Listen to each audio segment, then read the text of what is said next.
Praise God. If you are believing for a job, this prayer is for you. Heavenly Father, I pray for every person watching this video right now. In the mighty name of Jesus, I ask to open the doors of employment that no one can shut. Lord, you see their needs, their struggles, and their burdens they are carrying. I pray that you grant them favor in interviews, wisdom in every application, and divine connections with the right employer. Let every delay be broken, every closed doors be replaced with a better opportunity, and every discouraging report be turned into a testimony.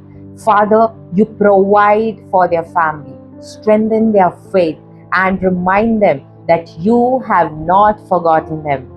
Let the job you have prepared for them come at the right time and in the right way. In Jesus' name, amen.